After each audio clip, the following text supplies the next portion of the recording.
हसन मुश्रीफ बोलतात, आपण थेट जाऊयात। ज्या निवडणुका होत आहेत त्यामध्ये सुद्धा इंडिया आघाडीचा कसा पराभव होतो हे सुद्धा जनतेने पाहिलेलं आहे। आज जो मोर्चा आहे ते मत चोरीबद्दल असं हे कडून सत्याचा मोर्चा असं त्यांनी त्याला नाव दिलेलं आहे।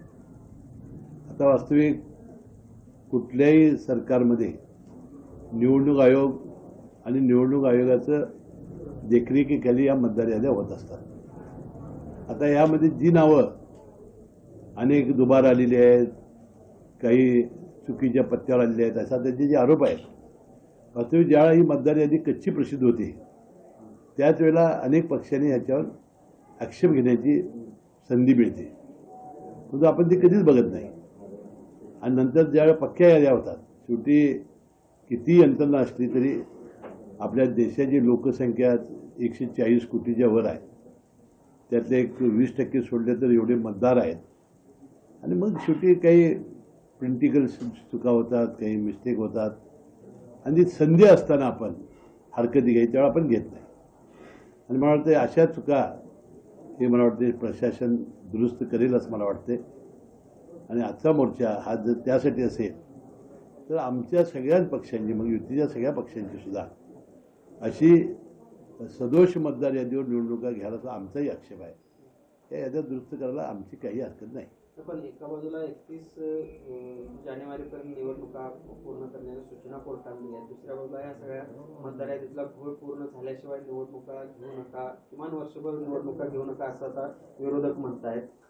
मला वाटते विरोधकांना या निवडणुका आता झाल्या तर पराभव त्यांच्या समोर दिसायला लागलेला आहे, त्यामुळे त्याला निवडणुका पुढे टाकल्या आहेत। आता मला एक सांगा, जवळजवळ 4-4.5 वर्ष झाली म्हणजे महानगरपालिका बरखास्त होऊन, नगरपालिका बरखास्त होऊन, जिल्हा परिषदा बरखास्त होऊन आपल्या लोकप्रतिनिधीच्या माध्यमातून जी सत्ता असते ते आता 4-4.5 वर्ष या राज्यात नाही।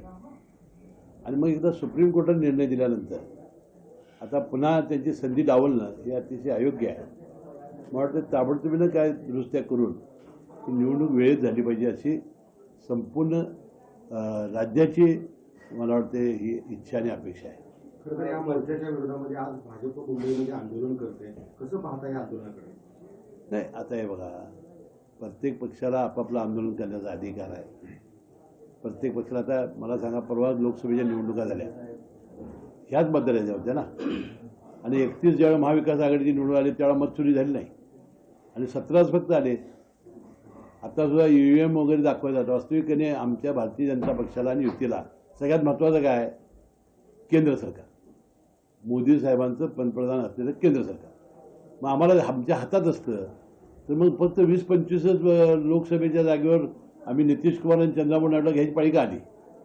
म्हणजे लोकांना ह्याच्याबद्दल अनेक वेळा चर्चा झालेल्या आहेत, त्या VVPATबद्दल झालेल्या आहेत, EVM मशीनबद्दल झालेल्या आहेत, मतदार यादीबद्दल झालेल्या आहेत। फक्त आता पराभवासाठी ते पळवाट शोधत आहेत। एकीकडे पाहिलं तर साहेब हा मोर्चा निघतोय, मात्र या मोर्चामध्ये काँग्रेसचे प्रदेशाध्यक्ष सहभागी होत नाहीयेत, कुठेतरी त्यांचं जुळत नाही अशा पद्धतीचा। आता हा त्यांचा व्यक्तिगत प्रश्न आहे, तुम्ही त्यांना विचारा ना, ते कधीच जुळणार नाही।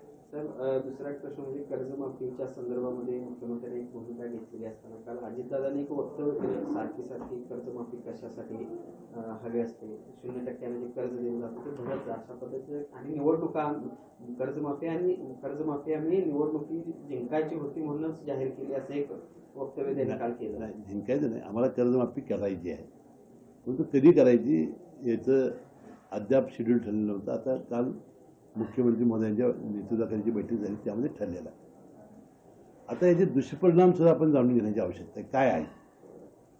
आता पवार साहेबांच्या काळामध्ये एकदा देशामध्ये कर्जमाफी झाली होती, एकदा उद्धव ठाकरे साहेबांच्या काळामध्ये झाली, एकदा देवेंद्र फडणवीस साहेबांच्या काळामध्ये झाली।